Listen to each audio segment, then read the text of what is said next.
So the computer I've been making these videos on has been having a nasty habit of restarting lately, and I think I deduced it down to just some faulty USB drivers. I mean, wow, that is just a random error to have. It's like I don't want my computer to have to restart simply because I want to use a controller to play Skyrim. And yes, I still play Skyrim. Hello, this is J.E. Realize, and it's been a month since the American Song Contest ended. And yeah, I've been focusing on Eurovision for a while, but I really want to go back and talk about a bit of stuff, because whether or not we're going to have a season 2, I just need to get this out there just in case, talk about the show again. And I feel it fitting to first talk about a few of the things I missed from last month from the final show, and so we'll get into talking about this. First off, the Golden Goat and Golden Helmet Awards. Now, I don't know if this is a one-off thing or if they're considering doing it again for season 2, which, NBC, if you do bring the show back again, please keep those awards. You know, I like a little bit of continuity, and it's not the worst idea ever. The Golden Goat Award is basically for the artist there that has, you know, the most success in the music industry out of all the participants, and that one went to Michael Bolton, rightfully so. Yes, I'm taking a bit of liberty with the meaning of the awards. And then there's Alexa, which I would assume is the most viral, at least of the finalists. None of the awards were given to, say, people who were eliminated in the first round or the semifinal. I mean, the Golden Helmet could have been given to Courtship or Ryan Charles if they stuck around, right? Well, I don't know, but yeah, it's fair. Golden Helmet goes to Alexa, Golden Goat to Michael Bolton. Not the worst picks, they're rather reasonable. Also, just in case I forgot to mention, the regional jury votes were introduced by eliminated American Song Contest participants, which I found rather cool. I didn't originally bring it up because I was kind of ticked off about the system in general, but I can't sleep on that. That was really neat. I appreciate that bit of continuity. And let's get into the figures for the final episode of American Song Contest. And they had quite a bar to clear. So I set up the minimum goal of breaking 2 million views. Like, if you could do that, NBC, that's the bare minimum I'm hoping for, since this is the final episode. Now, it would be nice if you could break 3 million or 5 million or beat any one of the other broadcasters, but let's aim for that. And they ended up around 2 million, which is not bad given where we started. It's honestly just a shame how low we had to put our expectations, because the show just didn't have much advertising. I'll get back to that. And what floors me is Fox and CBS basically competed with what they were competing with, but ABC decided to air Moana, which, as you know, is a Disney movie. And yeah, of course they have that. It's called ABCD, ABC Disney. So it's content they already have, and I don't know how they would send in anything else at that point, you know. But considering how old that movie is, and considering that you had plenty of chances to watch Moana on television, you would have thought that you wouldn't have lost to a taping of Moana by 20,000 views. You still couldn't beat ABC, even when they weren't even trying. Well, you already started from a pretty bad situation. Let's hope that in season 2 you have some sense. And now, another issue in the contest, that being we still don't know the full voting breakdown. Eurovision and Melodifestivalen both release the voting breakdown after their shows. Granted, with Eurovision, they release it immediately after the show. Also, they have the confounding issue of voting weirdness in this year's contest. But with Melodifestivalen, they release it apparently a few days afterward. And ASC, they didn't. Now, this could be due to a range of issues such as lack of confidence in the numbers they got, which they still used anyway, which, by the way, it's on them for not advertising the show enough and not putting enough juries for each state and or territory and or district. And I've been trying to think of exactly what the rationale for this is, because I've been feeling American Song Contest is basically being used as an experiment by SVT to try to figure out what could potentially work in Melodifestivalen or Eurovision Song Contest without testing this stuff in Melodifestivalen or Eurovision Song Contest. Another thing I thought of regarding why we got that voting weirdness harkens back to Melodifestivalen. At least from 2016 to 2018, the period where I watched it. Yeah, the juries and the voting public seem to be on different wavelengths. The juries voted their standard 10 sets of points, you know, like any country's jury. But the voting public, well, back then, rated the songs out of 5 hearts or dialed the number. I don't remember. By the way, this is a reference to the Melodifestivalen final and not really indicative of the first rounds or the second chance round that they do. But the way the public voted and the system in which they calculated the votes is drastically different from how the jury does it, and as such, there's a different weight on it. And that leads to a kooky situation in which the lowest scorers in the public, because the public thinks of those songs as at least okay, receive something ridiculous like 30 points. Which means a lot of points from the entire pool gets taken from the lower entries, making it harder for the higher entries to really push out ahead. Could be that the guys at Melodifestivalen didn't want to do that, so they just nerfed the jury as hard as they did, which is just not the best approach. Everything about this contest is just a mess. So I've been thinking of 10 things the ASC could and should fix, because I am just not psyched about how this contest went compared to how this contest could have gone. So how would I improve the show then? Well, first off, advertise the show often. One Super Bowl ad doesn't count. Alright, you put the show on the Super Bowl. Okay, nice. But that doesn't really matter much, especially in our competitive landscape of mindshare. Not advertising the show often, or number 2, explaining what the show is about, I'll get back to that briefly, is like Randy Orton executing an RKO on his opponent and then walking out of the ring, down the ramp backstage to get counted out. See, I'm using WWE analogy, so we're on the same wavelength, NBC.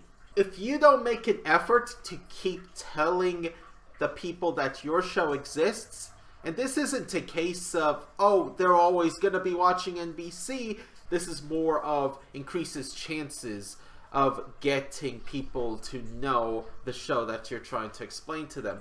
And you could say, oh, we got our internet bases locked. You're airing this over the air. number 2, as I explained, is explaining what the show is about. A lot of people assumed, okay, it's just another singing show except with Kelly Clarkson and Snoop Dogg as hosts.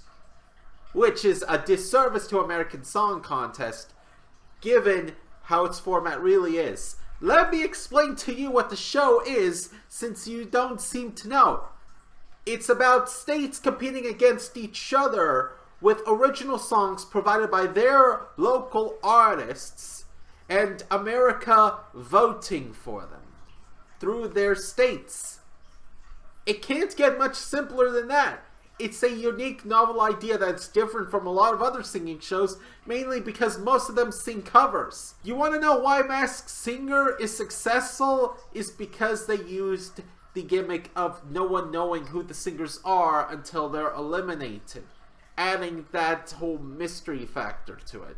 And I dogged on Masked Singer, but I can give the devil his due, or her due, or their due, or whatever due I'm giving these days. Number 3, and this is important because people don't seem to realize that they're working on ASC, not Melodifestivalen. Reveal the songs early. You don't have the longevity of Melodifestivalen. Melodifestivalen has existed since the 1950s, so people can watch the show knowing that it's on, even though they don't know what the artists are sending. In Melodifestivalen, you don't know what the artists are sending until the show itself. No, I mean actually, like watching the show, you hear the songs for the first time. There's no chance for you to hear the songs earlier because that's not allowed. And you can't even get the songs on Spotify until all the first rounds have been done. But this is American Song Contest. No one knows what this show is, so why would you put such an artificial restriction on them? Put the songs out early so people would know what's on the table, so people would get a chance to get acquainted with the songs. That leads to point number 4. Put the songs on the radio. The whole point to this contest is to put songs on the radio, right? What floors me is they consider radio exposure to be an adequate prize for the contest. None of the Eurovision songs are given that restriction. They play on the radio anyway if they're good enough. They even play in countries outside of that is sending that particular song if they're good enough. What floors me is NBC, you have all these resources, you have radio stations, and yet when you're trying to make a contest to promote the best song, you don't advertise the songs. You could have easily showed these songs on the radio or even allocated time for radio stations to have a radio show talking about the songs in the next contest. If people go into a contest having no idea who's competing, then that's not good because their expectations are all over the place. If they know which songs are competing, they would have more of an incentive to watch the show and vote. Then we move on to point number 5, which I don't stress as much. I just put it on the list to try to make it a list of 10. And that is to expand the song selection process. Watching the documentary on SVT on how the American Song Contest got made, it's pretty understandable how it got made since it's the first season. If you haven't watched the episode, basically Christer Björkman and some other guys got together in a room and put up Polaroids of each of the potential participants for the contest and try to organize which one should represent which state to try to set a bit of a variety. Now I can understand that some people may be miffed on that, which is why it would make sense if you're going to continue this route to at least have for the bigger states a more refined selection process like national finals, but for the states. And if you aren't sold on the concept, just think of it as new content, more content. You're trying to put this stuff up on Peacock, you got Eurovision on Peacock, State finals, if you append that to American Song Contest, isn't the worst idea ever, and you would have more songs. Okay. Maybe that's not as much a selling point. But at least the people would have more of a say in some of the song selection processes. Because it's apparently a complaint we have to deal with. Not the worst complaint, but again, you have to realize the show is in its infancy. Let's move on to point number 6, which is expand the juries. 1 juror per state, territory, or district is woefully inadequate. Period.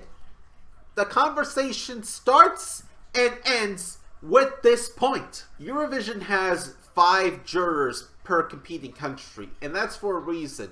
To balance out views among them, and also to compensate in case some of them go rogue. So yeah, it's redundancy, but it's also diversity. ASC did not decide to do that, which is why doing the whole region jury voting kind of makes sense, because that was the grave they dug for themselves. If you started out the get-go with having a reasonable amount of juries per state/territory/district, you wouldn't have run into as big a problem, especially if you have more musicians in your jury.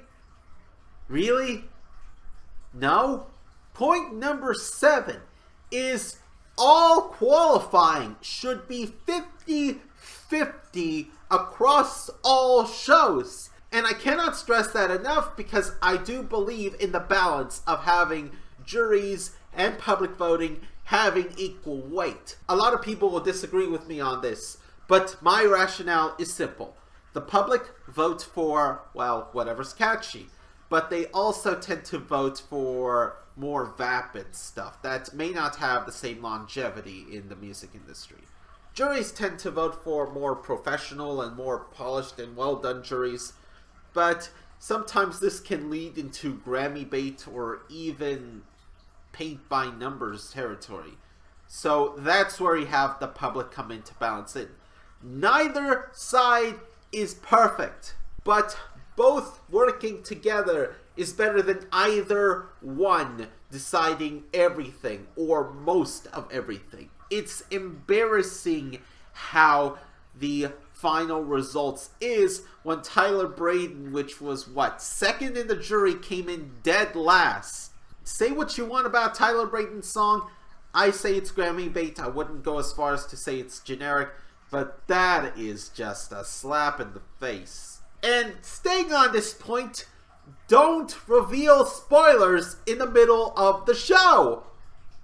I've stated this point so many times that if you want to explore it, you can go back and watch my previous videos on it, because I will not elaborate, because I am tired of elaborating. This isn't Melodifestivalen. You don't tell people how the jury's voted, because that influences how the public votes. You wait until after the show to reveal the first round and semi-final results off screen in a press release. And with all that being said, I think the whole jury save thing was executed very poorly and should not be brought up again. And there are a few more points I would like to make regarding the voting public, but we'll get back to that later on. Number 8, set up a results show. This is just common sense when you're releasing a singing show in the US. Why? Because we stagger the release of our shows across time zones.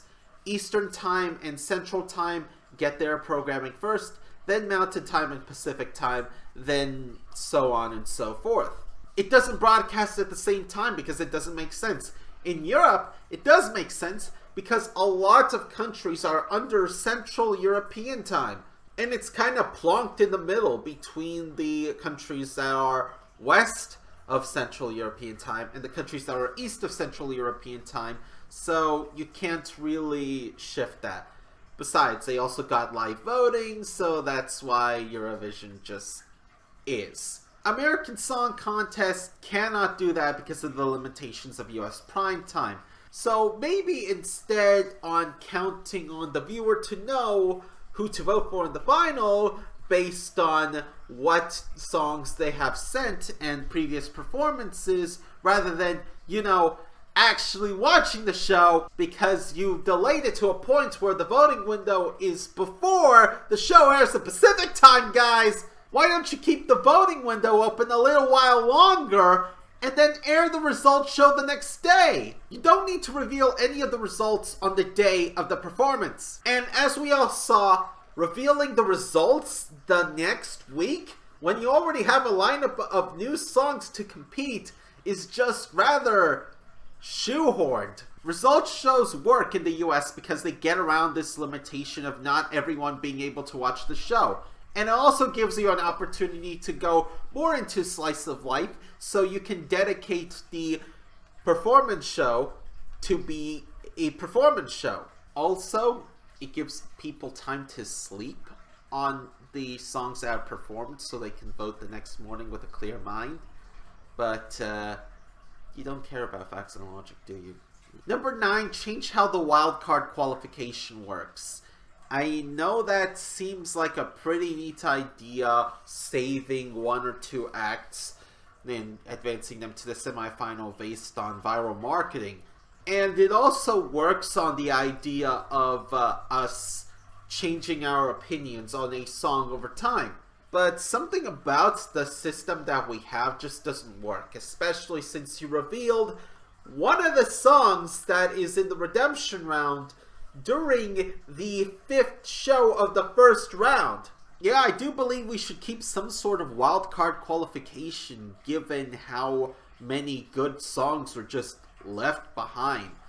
But there seems to be a problem, as NBC seems to factor in marketing across a worldwide basis rather than a US only basis, which means Eurovision viewers can weigh in on ASC, whereas ASC viewers can't weigh on Eurovision.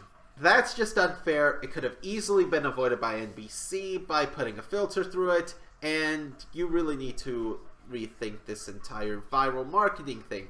It's clear you have a formula, but just because a song is viral doesn't guarantee it's gonna be a radio hit. That leads me to my final point. And that is to make sure the final is 50-50 in determining the winner. 50% televote, 50% jury vote. I don't know why I said televote, because no one is voting by phone, unless you count smartphones and TikTok and the NBC app. So I guess it is a televote. Now you might be wondering, but J.E. realize this bumps Tyler Brayton up to 4th and Alan Stone up to 2nd, and we don't necessarily like those songs. But if you've been listening through this entire list, you were given steps to how to avoid several major problems, such as, I don't know, Riker Lynch ending up 2nd overall. And of course, Alexa is not absolved of this either. If an artist has a big enough fan base and the voting pool is small enough, of course the fan base is going to take over.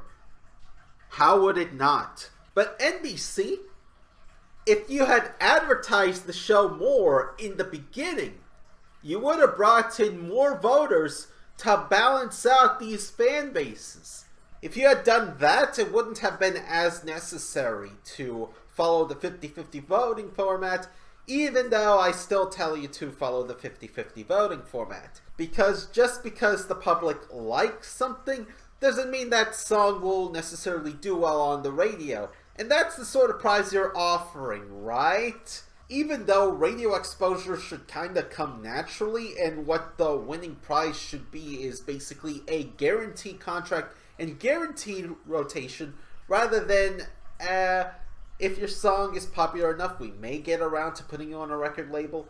Just a thought for you out there. And that leads me to point number 11. Yes, I lied to you. Reveal the full voting breakdown after the show for all of the shows. I've alluded to this previously. I may have even said it outright, but that goes without saying. You want to be the American version of Eurovision. You want to be an American national final.